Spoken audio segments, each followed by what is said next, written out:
এখন বর্ষাকাল, একটানা বৃষ্টি, ঘরে মন একদম টিকছেই না। মনে হচ্ছে কোথায় বেরিয়ে আসি বর্ষাটাকে সুন্দর করে উপভোগ করার জন্য। তাই গুগল সার্চ করে বের করে নিলাম একটা সুন্দর জায়গার নাম, যেখানে আজকে আপনাদেরকে ঘুরতে নিয়ে যাব। চলুন আমাদের সাথে। আমাদের ডেস্টিনেশন যেখানেই হোক, আমরা বেরিয়ে পড়লাম নিউ টাউন থেকে। এখান থেকে 1.5 ঘন্টার রাস্তা, খুব কাছে। যেতে যেতে সব গল্প করছি। রাজারহাট হয়ে আমরা পৌঁছে গেলাম বাসন্তী হাইওয়েতে। তারপরে ঘটকপুকুর, বানতলা, চণ্ডীপুর বাজার পর্যন্ত চলে এলাম একটানা। কখন যে কেটে গেল 1 ঘন্টা বুঝতেই পারলাম না। চারিদিকের সৌন্দর্য এবং খুব সকাল সকাল বেরিয়েছি, রাস্তাঘাট একদম নিরিবিলি।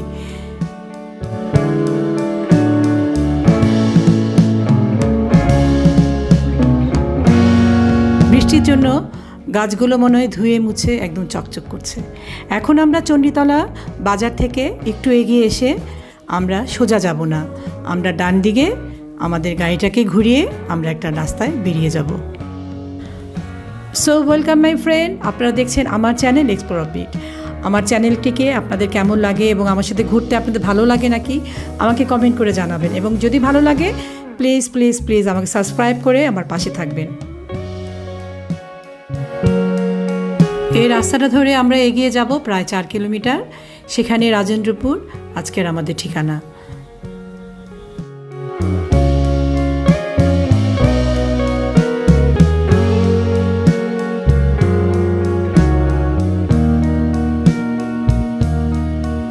বৃষ্টি হওয়ার জন্য গাছপালাগুলো একদম সবুজ, আর যেদিকে তাকাচ্ছি বিস্তীর্ণ মাঠ, সবুজ আর সবুজ।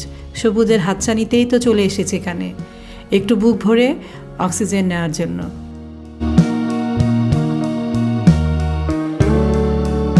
একটু এগিয়ে গেলেই আমরা দেখতে পেলাম চিংড়ি মাছ চাষ হচ্ছে এখানে। এখানে রাস্তার দুপাশেই প্রচুর ভেড়ি, খুব সমৃদ্ধশালী একটি গ্রাম।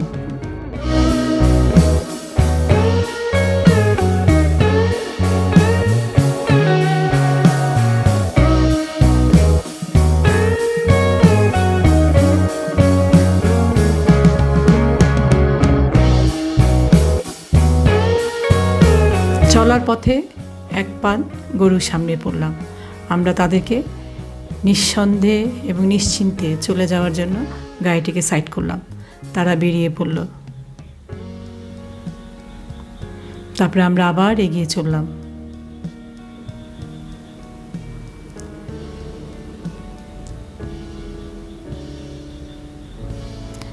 খুব কাছে চলে এসেছি আমরা।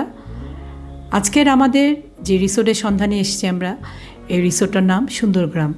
আপনারা হয়তো অনেকে এসেছেন, এবং কারা কারা এসেছেন অবশ্যই আমাকে কমেন্ট বক্সে কমেন্ট করে জানাবেন। আমরা আস্তে আস্তে ঢুকে গেলাম। আগে থেকে ফোন করে দিয়েছিলাম আমরা আসবো, তাই গেটটা খুলে দিয়েছিল। আমরা রিসোর্টের ভিতরে ঢুকলাম। ঢুকেই মুগ্ধ, এখনও পুরোটা দেখিনি, দেখব এবং সেই মজার এবং সুখের গল্পটা আপনার সাথে করব।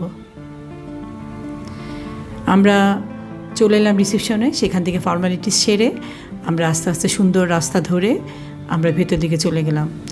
আমাদের আজকের ঠিকানা এই সুন্দর কুঠির। এখানে নিচে 2টো রুম আছে এবং উপরে একটি রুম আছে। উপরের রুমের নাম হচ্ছে দোতারা, এবং নিচে দিয়ে 2টো রুম আছে, সেটা হচ্ছে ধামসা মাদল। এটা পাহাড়ি ট্রাইবালদের আদলে করেছে এই ঘরটা। খুব সুন্দর, পরিষ্কার পরিচ্ছন্ন। বেত এবং বাঁশ ব্যবহার করেছে ঘরে প্রচুর।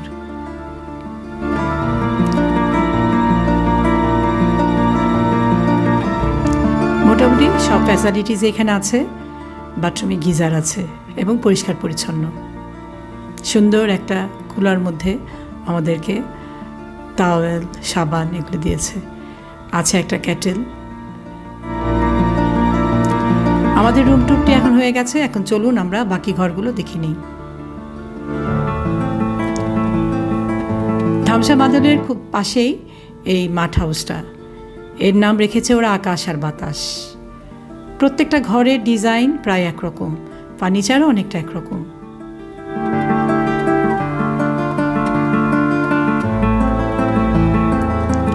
আকাশ এবং বাতাস যে ঘর দুটো ডিজাইন একই রকম।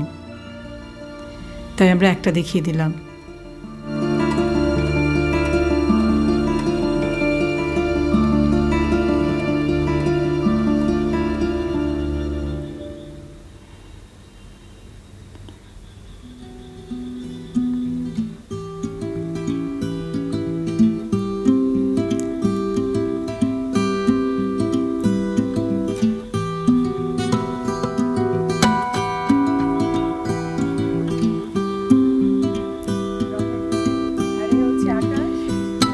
জানি না কেন আকাশ বাতাস রেখেছে, প্রচণ্ড হাওয়া বইছে এই জায়গায়, সেজন্যই হয়তো।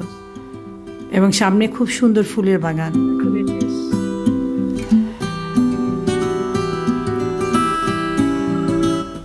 খুব ভাল লাগছে। এখন আমরা চলে এলাম একদম রিসেপশনের উপরে যে কটেজটি, এটা করেছে টিপিটিয়ান স্টাইলে। এটার নাম রেখেছে বদি। এখানে 4 জন থাকার মতো অ্যাকোমোডেশন আছে।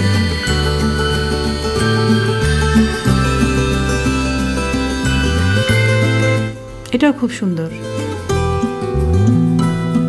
এবং রিসেপশনের পাশে যে রুমটা, সেখানে আছে কিছু হস্তশিল্পের জিনিস, যেগুলো আপনি ইচ্ছে করলে এখান থেকে কিনে নিতে পারবেন।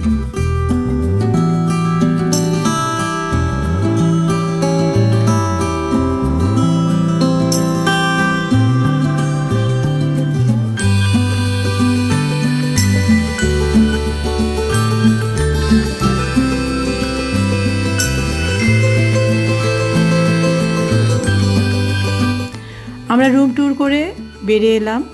এখন আমাদেরকে খাওয়ার জন্য ডাকছে। আমরা এখন লাঞ্চ করব। কি লাঞ্চ করছি এবং কি খাবো আমরা, এবং চারদিকে পরিবেশটা দেখাচ্ছি। এটা হচ্ছে একটা ডাইনিং হল, এটা বাইরের দিকে। এটাও খুব সুন্দর। আমার মনে হয় যখন খুব গেস্ট থাকে তখন সবগুলোর হলই ব্যবহার হয়। আমাদেরকে ডেকেছে ভেতরে খাওয়ার জন্য।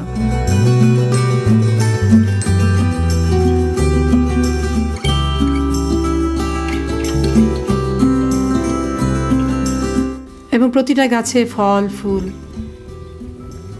বেশ ভালোই লাগছে দেখতে। এই অন্দরমহলের উপরেও থাকার জায়গা আছে। এখন আমরা চলে এলাম ভেতর দিকে ডাইনিং হলটাতে।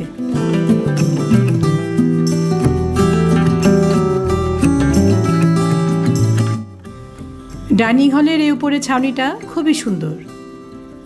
এখন আমাদের সামনে আস্তে আস্তে দুপুরে খাওয়া চলে এলো। সুন্দর করে ডেকোরেশন করে সালাদ দিয়েছে সাদা ভাত, পটল আলু চিংড়ি মাছ, আলু পোস্ত, লাল শাক ভাজা, ডাল এবং একটি খুব মজার জিনিস, সেটা হলো মানকচু বাটা, এবং ছিল মিষ্টি দই, পাঁপড়, চাটনি।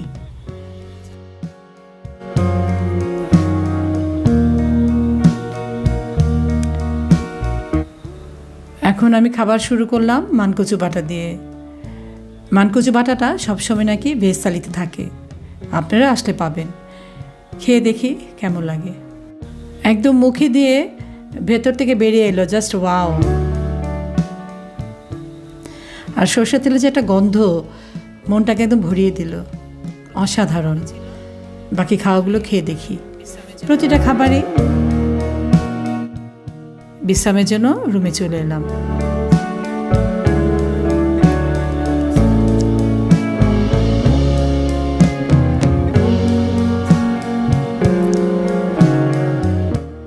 বিকালটায় হাওয়ায় একদম মনটা ভরিয়ে দিয়েছে। চারদিকে ফুরফুরে হাওয়া এবং খুব সুন্দর লাগছিল। চলে এলাম পুকুর ঘাটে। এটাকে দেবী ঘাট বলে। এখানে ইচ্ছে করলে মাছও ধরা যায়। এবং বসে বসে হাঁসেদের খেলা দেখছিলাম। প্রায় সন্ধ্যা হয়ে আসছে, হাঁসদের ঘরে ফেরার সময় এখন। তাই একে একে ওরা ঘরে ফিরে যাচ্ছে। এই ছোটোখাটো দৃশ্যগুলো আমাকে খুবই মুগ্ধ করেছে। এগুলো থেকে আমরা বঞ্চিত শহরের মানুষরা।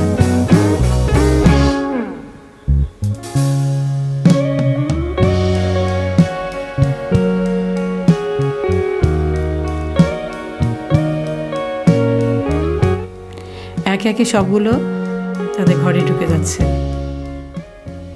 কত সুন্দর হাঁসরা। মানুষের কথা বোঝে।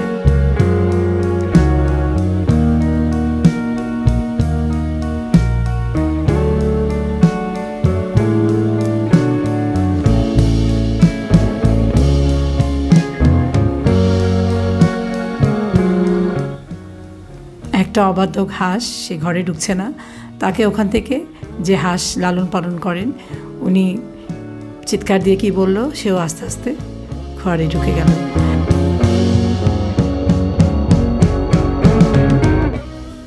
সন্ধ্যা ঘনিয়ে এলো, আমাদের চায়ের ডাক পড়লো। আমরা পুকুর ঘাটে বসে আছি বলে ওরা এখানেই নিয়ে এলো। ওদের এই জিনিসটা আমাকে খুব মুগ্ধ করেছে এবং সত্যি এখানকার স্টাফদের ব্যবহার খুবই ভালো। আমরা অর্ডার করেছিলাম পনির পাকোড়া এবং চা। সন্ধ্যা নেমে গেল, চারদিকে খুব সুন্দর মুগ্ধকর পরিবেশ। চলুন একসাথে এনজয় করি। আর পুকুরের জলে এই আলো আঁধারির খেলা দেখার মতো।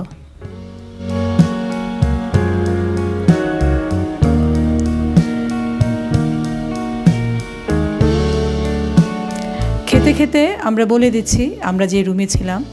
এখানে ডবল বেডের রুম 2500 টাকা করে, ট্রিপল বেডের রুম 3500, 4 বেডের রুম 4500 এবং 5 বেডের রুম 5500। এই সাথে শুধু ব্রেকফাস্ট ইনক্লুডেড। আর সব কিছু আমাদেরকে নিয়ে নিজের পছন্দ মতো অর্ডার করে খেতে হবে। খুবই মজার ছিল চা এবং পাকোড়া।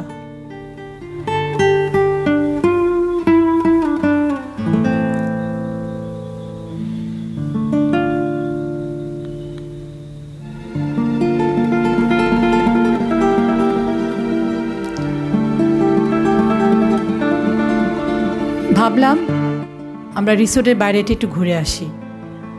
একটু পরে আমরা বেরিয়ে পড়লাম রিসোর্টের বাইরে। ওখান থেকেও সৌন্দর্যটা দেখা যাচ্ছিল, রিসোর্টের ভিতরে আলো, কিন্তু খুব একদম নির্জন ছিল। তাই বেশিক্ষণ আর না হেঁটে আবার রিসোর্টে ঢুকে গেলাম। আমাদের জন্য ডিনার অপেক্ষা করছে। এখানে ডিনারও আমরা আমাদের পছন্দ মতো অর্ডার করেছি, আলু ভাজি, রুটি এবং ডিমের অমলেট। তারপরে চলে গেলাম ঘরে, দেখা হবে সকালবেলায়।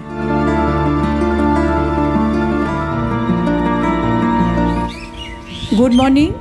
এখন খুব ভোর, খুব সুন্দর একটা সকাল উপভোগ করলাম সুন্দরগ্রামে থেকে। রাতের বেলায় বোঝাই যাচ্ছিল না চারপাশটা এত সুন্দর। আর বৃষ্টি হয়ে গেছে, আরও সবুজ লাগছে সব কিছু। দিনের বৃষ্টিটা আমরা পেলাম না, রাতের বৃষ্টি উপভোগই করতে পারলাম না। আমরা হেঁটে চলে এলাম পুকুর ঘাটে। এখানে আমরা মাছ ধরব। এখানে মাছ ধরার নিয়ম হচ্ছে ছোট মাছ ধরলে ছেড়ে দিতে হবে, আর বড় মাছ যদি আমরা বসিতে পাই তাহলে সেগুলোকে আমরা সেই দাম দিয়ে কিনে নিব এবং এখানে ওরা রান্না করে দিবে। ইচ্ছা করলে আমরা দুপুরে লাঞ্চ করে এখান থেকে যেতে পারবো। কয়েকটা ছোট মাছ ধরেছিলাম, ছেড়ে দিলাম, কিন্তু ভাগ্যে আর বড় মাছ উঠল না। তাই চলে এলাম ব্রেকফাস্ট করতে। পুরি, ছোলার ডাল, ডিমের অমলেট এবং মিষ্টি দিয়ে সকালে ব্রেকফাস্ট ছাড়লাম। প্রতিটা খাবারই খুব স্বাদের এবং পরিষ্কার পরিচ্ছন্ন হওয়াতে তৃপ্তি করে খেলাম সব কিছু।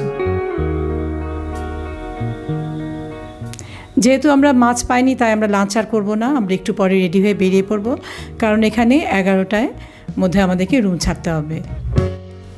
সুন্দরগ্রাম মানে সত্যিই সুন্দরগ্রাম, যেখানে আপনি একটা গ্রামের পরিবেশে যা যা লাগে, গাছপালা, ফুল, পাখি, গ্রামের যে একটা গন্ধ, সেটাও আপনি এখানে আসলে পাবেন। তাই অনুরোধ থাকলো একবার এসে ঘুরে যান, ফ্যামিলিকে নিয়ে আসুন, সপ্তাহে একদিন অন্তত একটা দিন থাকুন।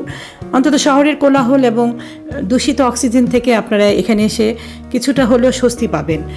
আমাদের আজকে ফিরে যাওয়ার পালা এবং এই সুন্দরগ্রাম সম্পর্কে সমস্ত তথ্য আমি ডিসক্রিপশন বক্সে দিয়ে দিলাম। আবার দেখা হবে নতুন কোনো জায়গায়, আপনাদেরকে নিয়ে আবার ঘুরতে যাব। সে পর্যন্ত আপনারা ভালো থাকবেন, সুস্থ থাকবেন। আজকের মতো এখানে বাই।